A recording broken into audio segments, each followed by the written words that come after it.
നോക്കാം. ആപ്കി അദാലത്തിൽ പ്രിയങ്ക ചോപ്രയുടെ മേലുള്ള ആദ്യത്തെ കുറ്റാരോപണം ഇവർ എല്ലാവരെക്കാളും ഗ്ലാമറസ് തീഫാണ് എന്നുള്ളതാണ്.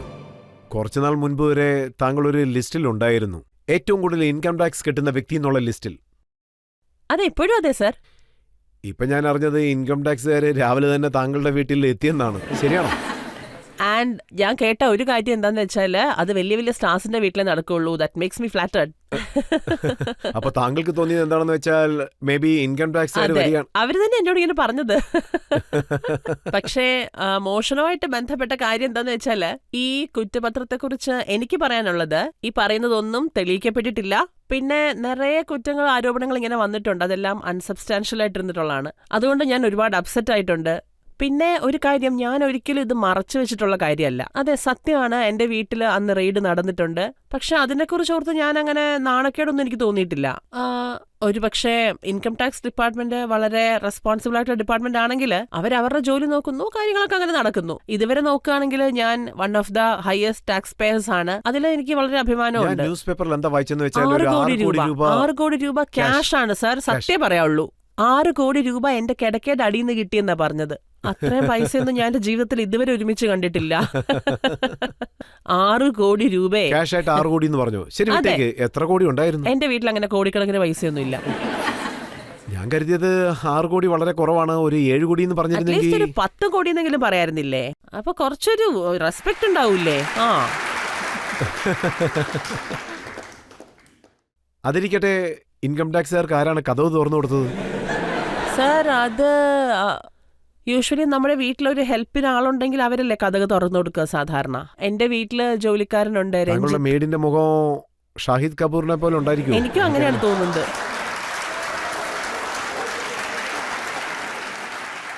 എനിക്കെന്താ തോന്നുന്നതെന്ന് വെച്ചാല്, ഏത് ന്യൂസ് പേപ്പറുകാരാണോ ഇതിനെക്കുറിച്ച് എഴുതിയത് അവരും ഇൻകം ടാക്സുകാരുടെ കൂടെ ഞങ്ങളുടെ വീട്ടിൽ വന്നിരിക്കും. ആരാണ് കഥക് തുറന്നതെന്ന് കണ്ടു കാണും.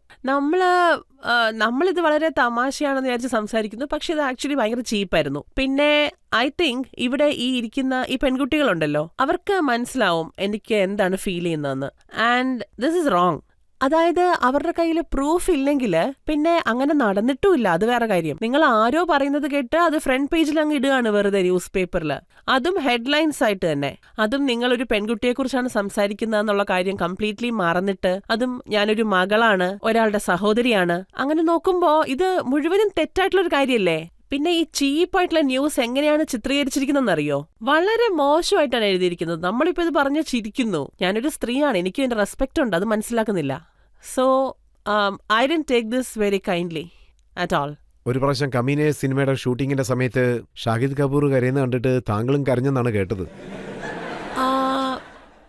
ഷാഹിദ് കപൂറിന്റെ കാര്യം പറഞ്ഞാൽ അദ്ദേഹം ഒരു ബെസ്റ്റ് ആക്ടറാണ്. പിന്നെ എൻ്റെ ജീവിതത്തിൽ 3 പ്രാവശ്യം നടന്നിട്ടുണ്ട്. ഒന്ന് കമീനയുടെ ഇന്റർവെൽ സീൻ. അതിൽ ആ ഗുഡ്ഡുവിന്റെ ക്യാരക്ടർ കരഞ്ഞോണ്ടിരിക്കുമ്പോൾ ഞാൻ എൻ്റെ ഡയലോഗ് മറന്നുപോയി. അദ്ദേഹം ആ സീൻ വളരെ നന്നായിട്ട് ചെയ്യായിരുന്നു. ആൻഡ് എനിക്ക് 2 സെക്കൻഡ് കഴിഞ്ഞിട്ടാണ് എൻ്റെ ഡയലോഗ് എന്നെ ഓർമ്മ വന്നത്. അദ്ദേഹത്തിൻ്റെത് ഒരു മോണോലോഗായിരുന്നു. അദ്ദേഹം കരഞ്ഞോണ്ട് ചോദിക്കും, നീ എന്തിനാണ് എന്നെ ചതിച്ചത് എന്ന്. ഞാൻ ഉത്തരം പറയാതെ ഇങ്ങനെ അന്തം വിട്ട് നിൽക്കും. നീ എന്തിനാണ് ഇങ്ങനെ പ്രിറ്റൻഡ് ചെയ്യുന്നതെന്ന് ചോദിക്കും. നിങ്ങൾ സിനിമ കണ്ടിട്ടുണ്ടെങ്കിൽ നിങ്ങൾക്ക് ഈ സീൻ ഓർമ്മയുണ്ടായിരിക്കും. He did it very very well.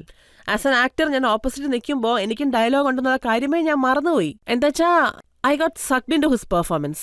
ഇത് ഫസ്റ്റ് ടൈം ഷാഹിദിന്റെ കൂടെ, സെക്കൻഡ് ടൈം ഷാറുഖ് ഖാന്റെ കൂടെ ഡോൺ എന്ന് പറഞ്ഞ സിനിമയിൽ. അതില് ഞങ്ങളുടെ ഫൈറ്റ് സീക്വൻസ് നടക്കുകയാണേ. അദ്ദേഹം കഴുത്തി പിടിച്ചിട്ട് ഇങ്ങനെ ഡയലോഗ് പറയും. ഞാൻ ആ പേടിയിൽ പെട്ടെന്ന് അതങ്ങ് വിട്ടുപോയി, അതിന്റെ ഡയലോഗ് മറന്നുപോയി. പിന്നെ 3ാമത്തെ പ്രാവശ്യം ഋത്തിക്കിന്റെ കൂടെ ക്രിഷ് സിനിമയിൽ അദ്ദേഹത്തിന്റെ പെർഫോമൻസിൽ ഞാൻ അങ്ങനെ മെസ്മറൈസ്ഡ് ആയി പോയിട്ട് ഡയലോഗ് മറന്നുപോയി. അവിടെയൊന്നും ഞാൻ അങ്ങനെ കരഞ്ഞിട്ടൊന്നുമില്ല.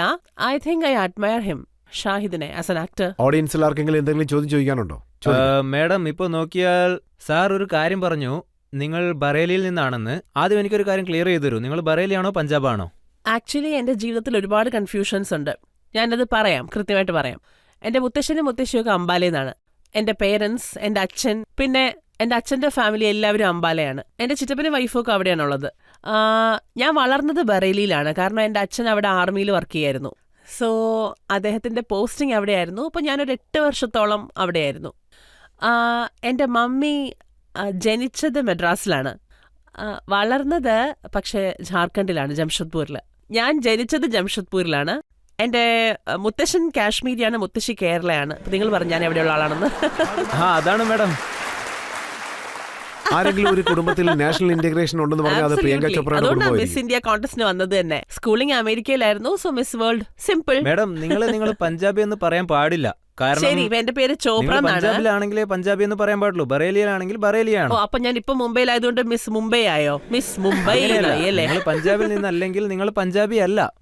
അതെ, അങ്ങനല്ല. എനിക്ക് തോന്നുന്നത് ഇദ്ദേഹത്തിന്റെ ജീവിതത്തിലുള്ള പ്രോബ്ലം ഇതാന്ന് വെച്ചാല് നിങ്ങളുടെ വ്യൂ പോയിന്റ് വളരെ നാരോ ആണ്. പിന്നെ നിങ്ങള്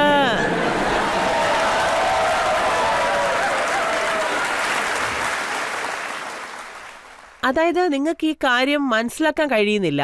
ഒരുപക്ഷെ എന്റെ ഉള്ളിൽ ഇത്രമാത്രം നാഷണാലിറ്റീസ് ഉണ്ടെങ്കിൽ പിന്നെ എന്റെ അച്ഛൻ പഞ്ചാബി ആയതുകൊണ്ട് ഞാൻ പഞ്ചാബി ആണെന്ന് പറയാൻ ഇത്രമാത്രം അഭിമാനിക്കുന്നു. പിന്നെ എന്റെ പേര് ചോപ്ര എന്നാണ്. മാം, ഞാൻ നിങ്ങളുടെ ഒരു മൂവി കണ്ടിട്ടുണ്ട്. എന്നെ കല്യാണം കഴിക്കാവോ? ആ പടത്തിൽ ഒരു പാട്ട് പാടാൻ സാധിക്കുമോ? ഞാൻ പാട്ട് പാടാനോ അത്ര നന്നാവില്ല കേട്ടോ. ആക്ച്വലി നിങ്ങൾ വളരെ നന്നായിട്ട് പാടുമെന്നാണ് കേട്ടത്. നിങ്ങൾ കേട്ടത് വളരെ ശരിയാണ്. എന്തെങ്കിലും പാടിയാ മതി മാഡം. ശരി, ഞാൻ ആ ഡാർലിംഗ് പാട്ട് പാടിയാ മതിയോ? ആ രണ്ട് പാട്ട് ലൈൻ. പാടിയാ മതി. നിങ്ങളും ചേർന്ന് പാടില്ലേ? ആ, ഞങ്ങളും ചേർന്ന് പാടാം. ഓക്കെ.